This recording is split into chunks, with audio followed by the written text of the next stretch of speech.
है अनटिल।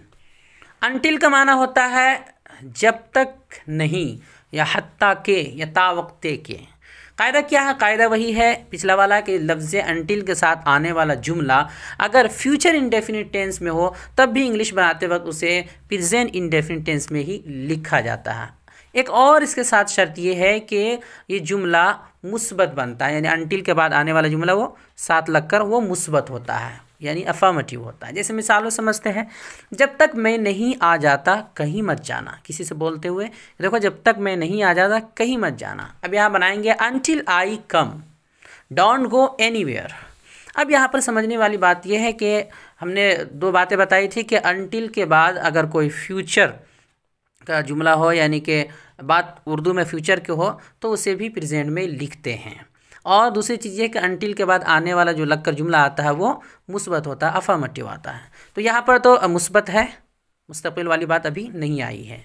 जब तक मैं नहीं आ जाता कहीं मत जाना, अनटिल आई कम, जब तक मैं नहीं आ जाता, डोंट गो एनीवेयर। आगे है जब तक मैं नहीं आया तुम नहीं खाए, until I came you didn't ईट।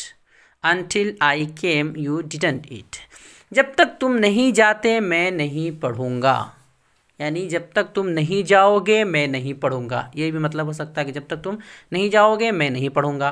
तो अब इसे हम बनाएंगे कि I want read until you go. तो अनटिल के बाद यू गो हमने लिखा, एक तो जो है फ्यूचर होने के बावजूद हमने इसे प्रेजेंट में लिखा, चूँकि जो इस तरह का जो जुमला होता है उसके बाद अनटिल के बाद प्रेजेंट में लिखते हैं फ्यूचर हो अगर तो।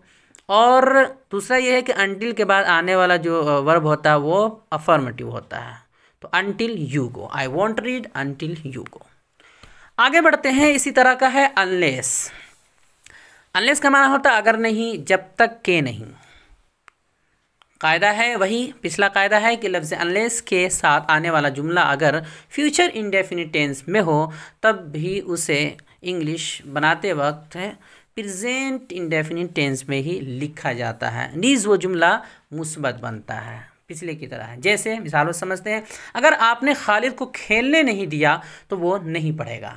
एक तो उर्दू मफहूम ये हुआ, दूसरा ये है कि जब तक कि आप खालिद को खेलने नहीं देंगे वो नहीं पढ़ेगा, ये भी एक मफहूम होता है। तो दोनों का एक ही बनेगा, Khalid won't study.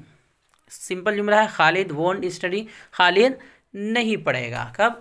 Unless you let him play, जब तक कि आप उसे खेलने नहीं देंगे या नहीं देते।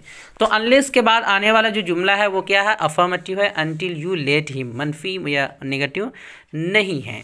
दूसरी बात यह है कि इसके बाद अगर फ्यूचर की बात हो रही है, unless you let him play, तो देखिए यहाँ पर प्रेजेंट का जुमला लिखा गया है, जब तक आप खेलने नहीं देंगे। इस तरह आगे बढ़ते हैं। अगला है दूसरी मिसाल, अगर तुम मेहनत नहीं करोगे तो फेल हो जाओगे। दूसरी तरह इसे बना सकते हैं, कह सकते हैं जब तक तुम मेहनत नहीं करोगे फेल हो जाओगे। तीसरी तरह कह सकते हैं तुम फेल हो जाओगे हत्ता कि तुम मेहनत कर लो, यानी तुम फेल हो जाओगे हत्ता कि तुम मेहनत कर लो। मेहनत कर लोगे तो फेल नहीं होगे। तो इन तीनों को तीन तरह से बोल सकते हैं, लेकिन बनेगा एक ही तरह। You will fail unless you work hard. You will fail unless you work hard. अगला है अगर बारिश नहीं होगी तो मैं भी जाऊंगा। अगर बारिश नहीं होगी, नहीं होती है या नहीं होगी तो मैं भी जाऊंगा। तो अगर बारिश नहीं होगी के लिए बन जाएगा I will unless it rains. देखिए अनलेस इट रेन्स, अगर बारिश नहीं होती है, आई विल गो टू, मैं भी जाऊंगा। आखिरी है, आखिरी मिसाल, अगर आप जल्दी फैसला नहीं करते हैं तो मौका हाथ से निकल जाएगा। अगर आप जल्दी फैसला नहीं करते हैं तो मौका हाथ से निकल जाएगा। कैसे बनेगा? Unless you make a decision quickly.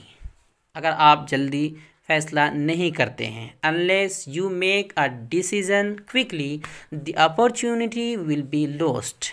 The opportunity will be lost, मौका हाथ से निकल जाएगा। तो अगर आप जल्दी फैसला नहीं करते हैं तो मौका हाथ से निकल जाएगा। तो इस तरह बनता है अनलेस या अनटिल के बाद आने वाला जुमला जो लग कर आता है, जो टेंस वगैरह वो मुस्बत यानी अफर्मेटिव होता है। और अगर फ्यूचर की बात हो रही है तो भी प्रेजेंट में लिखा जाता है।